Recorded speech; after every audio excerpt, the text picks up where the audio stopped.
다음에는 상황에 따른 이해를 살펴보도록 하겠습니다. 남자하고 여자하고 같을까요? 다를까요? 아니면 틀릴까요? 맞을까요? 남자하고 여자는 달라도 너무 달라요.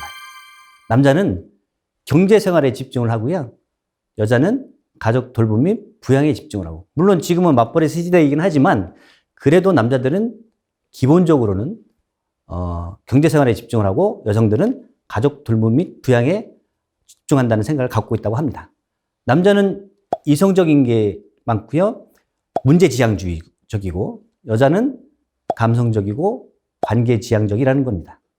그리고 남자들은 존경받고 싶어 합니다.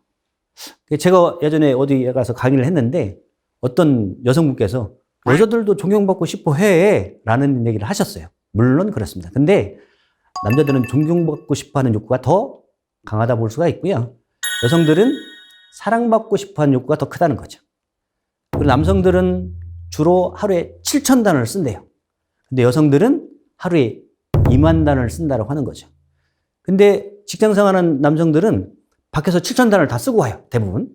근데 여성들은 집안에서 만약에 전업주부라고 가정을 하면 20,000단어를 장전하고 있는 거죠. 남편한테 20,000단어를 쏠라고. 그런데 남편이 다 쓰고 왔다고 한다면 할 말이 없다고 하는 거예요. 그런데 말이 많은 남자도 있고요. 말 수가 적은 여자들도 있긴 있지만 대부분의 사람들은 남성보다는 여성이 하루에 더 단어를 많이 쓴다고 하는 거예요.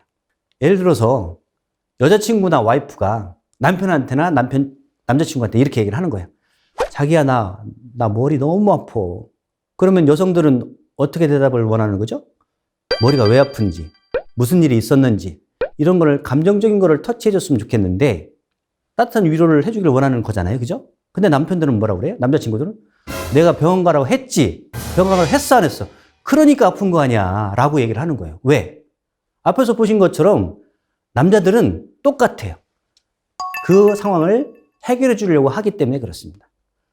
남편이나 아들이나 같을까요? 다를까요? 남자인 거를 보면 똑같습니다.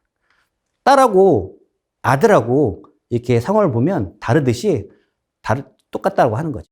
그래서 여성들은 어떤 따뜻한 위로를 해주기를 원하지만 남성들은 그걸 해결해 줘야 되기 때문에 그런 쪽으로 해결책을 제시를 하는 거예요.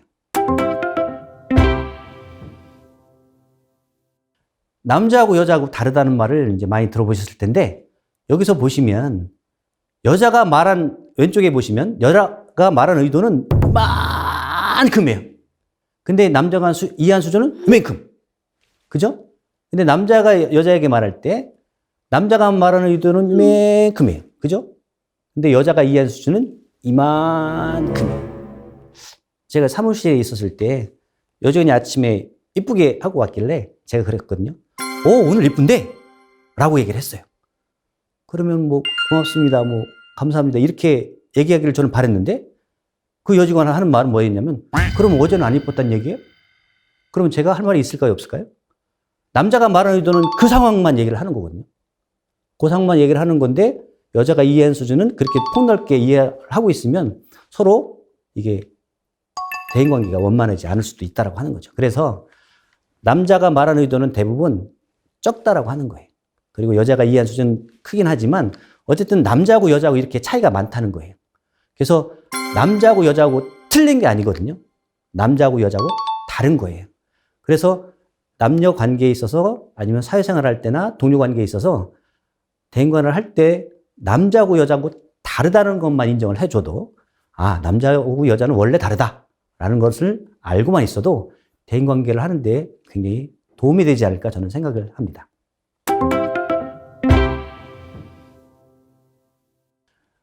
보통 사람의 성격을 파악할 때는 외국 걸 많이 가져오죠. 디스크나 MBTI나 애니어그램을 많이 사용을 하잖아요.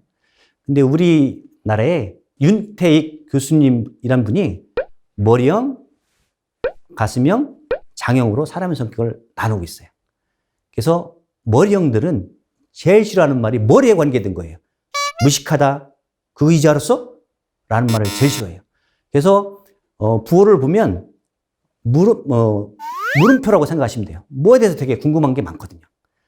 가수명은 제일 싫어하는 말은 인간성이 더럽다. 너 때문에 팀워크 엉망이야. 라는 걸 제일 싫어하고요. 부로 보면 느낌표라고 생각하시면 됩니다. 장형은 무책임하다. 도대체 네가 한 게 뭐야? 그리고 나가자, 싸우자, 이기자. 이게 장형입니다. 마침표라고 생각하시면 돼요. 근데 머리형은 많이 움직이거나 여러 사람을 만나면 방전이 되기 때문에 재충전하는 방법은 그냥 내비두면 돼요. 잠을 자거나 혼자 있게 되면 배터리가 충전이 됩니다. 가수명은 안 그래요. 혼자 있으면 방전되기 때문에 사람들 만나고 뭐 이렇게 교류를 하는 게 가수명은 충전이 되는 거고요. 장형은 머리를 많이 쓰면 방전이고요. 그렇다고 머리가 없는 건 아니죠. 어쨌든 움직이고 먹고 이런 것을 충전하는 방법이라 생각하시면 돼요. 그래서 만약에 머리형 부인이 있고 뭐 가수명 남편이 있다 했을 때 저 같은 경우는 이제 와이프가 머리형이고 제가 이제 가수명인데 머리형이라고 해서 전부 다 100%가 머리형이다? 이건 아니라고 생각을 합니다. 그래도 주된 것이 뭐냐? 저도 뭐 머리도 있기도 하지만 주로 이제 가수명이라고 하는 건데 제가 신혼 초 때는 와이프한테 뭐 스트레스 받거나 힘든 일이 있으면 영화 보러 가자, 맛있는 거 먹으러 가자 이렇게 했을 때 잘 안 갔었어요. 저는 그게 처음부터는 틀렸다고 생각을 했거든요. 틀린 게 아니고 다르다라고 하는 거죠. 다른 것을 인정을 해주면 대인관계를 하는 데 있어서는 굉장히 도움이 되지 않을까라고 생각합니다. 미국의 사회심리학자인 멜라비언이라는 사람이 있어요. 이 사람이 멜라비언의 법칙을 만들었습니다. 그래서 우리가 대화를 할 때 그 말, 내용은 중요도는 7%에 불과하다는 거예요. 시각적 요소가 55%고 청각적 요소가 38%나 해당이 된다고 해요.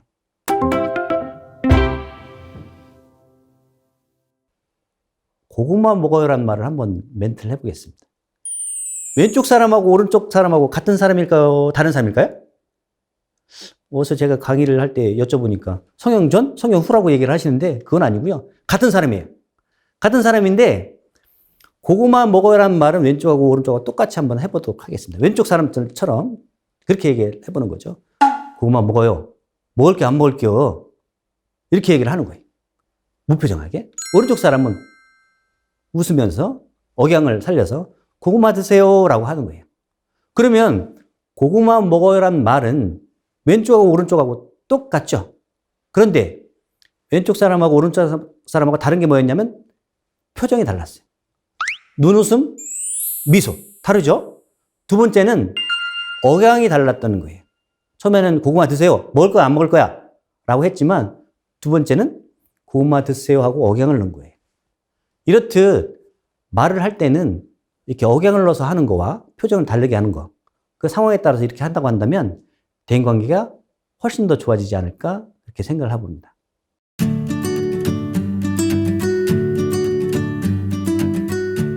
선생님, 사실 저도 어렸을 때 그런 말을 많이 듣고 혼났고 우리 부모님들이 아이들 야단치실 때 항상 하는 말이 있어요. 너는 도대체가 누구를 닮아서 그래? 엄마요. 어쨌든 부모님 사이에서 태어난 자식이니 엄마 아니면 아빠 닮았겠고 이제 피가 섞이는 거잖아요. 우리 아이의 이런 성격 어떻게 알아볼 수 있는 거예요? 어떤 분이 목사님한테 그런 걸 물어본 적이 있었어요. 만약에 이제 은주 씨가 얘기한 것처럼 우리 애들 성격을 도대체 모르겠어요. 누구 닮았는지. 근데 그 목사님께서 그런 말씀 하셨어요. 시도하셨냐고, 혹시 시도도 하셨냐고 물어봤어요. 그 말은 뭐예요? 누구 닮았다는 얘기예요? 부모님 닮은 거죠. 저도 이제 애가 둘이 있는데 큰 놈은 저 닮았어요. 작은 놈은 와이프 닮았어요. 큰 놈은 저처럼 모임 만드는 거 좋아하고 사람 만드는 거 좋아하고 외향적인 왜 그런 거예요. 그래서 큰 애는 저를 닮았고 작은 놈은 약간 정적이긴 하지만 그래도 뭐 머리형이고 좀 이렇게 탐구하는 거 좋아하고 책 읽는 거 좋아하고 이렇거든요. 그래서 누구 닮았냐? 이거는 뭐 답이 나와 있는 겁니다. 누구 닮았어요? 당연히 부모님을 닮은 거예요. 근데 그런 게 있어요. 잘하면 서로 나 닮았다고 그렇죠. 그러고 못하면 막 당신 닮았다고 누구 닮았냐고 이런 그건 거. 말이 안 되는 거죠. 왜냐면 그 자녀들은 사실 부모님들의 가장 좋은 인자를 가지고 태어난 애들이 사실 그렇거든요. 사실 그게 말처럼 쉽지는 않지만 어쨌든 애들은 누구 닮았다? 부모님을 닮았고 애들은 누굴 보고 배운다? 부모님. 부모님 보고 배우는 거예요. 거울이에요, 사실. 거울이에요, 거울. 거울. 네. 똑같아요. 그래서 애들은 부모님을 닮았다. 그리고 이제 남편이나 부인께서 성격이 어떻다. 본인이 잘 아실 거 아니에요? 그러면은 그건 애들한테 그대로 갔다는 거죠. 그러니까 지금이라도 좀 좋은 모습을 보여주면서 네, 거울이다라고 생각을 생각하시죠. 하셔야 될 것 같습니다. 네, 그리고요, 또 머리형, 가슴형이 또 다르더라고요. 성격적인 부분에서. 저는 확실히 제가 가슴형인 거 알아요. 그래서 막 싸우거나 뭐 제가 억울하면 일단 막 감정에 호소해요. 네. 그래서 누가 나를 인정해주거나 공감해주면 그냥 거기에 샤리르르 녹아요. 근데 머리형인 사람은 저랑은 정말 정반대더라고요. 근데 부부가 만약에 이렇게 머리형과 가슴형인데 내 방식대로 고집을 하면은 이건 어떻게 좀 해야 할까요? 저는 성격은 나쁘고 좋고가 없는 것 같다고 생각을 하거든요. 근데 보통 야, 제 성격 되게 이상해, 나빠 이런 표현 하잖아요. 자기 기준인 거 아니에요? 아, 내가 봤을 때. 내가 봤을 때 그런 거지 그 사람은 객관적으로 봤을 때 성격은 좋고 나쁨이 저는 없다라고 생각을 하거든요. 사람은 신이 아니기 때문에 누구든지 봤을 때 조금 뭐 좋고 나쁨이 있을지는 모르겠지만 남이 봤을 때 그런 기준을 대는 거지 그런 기준은 뭐 좀 절대적인 잣대는 없다라고 생각을 하거든요. 그래서 만약에 부인은 머리형이고 만약에 남편은 가슴형이다. 저 같은 경우가 이제 아, 가슴형이세요? 아, 눈물 많으시고. 네.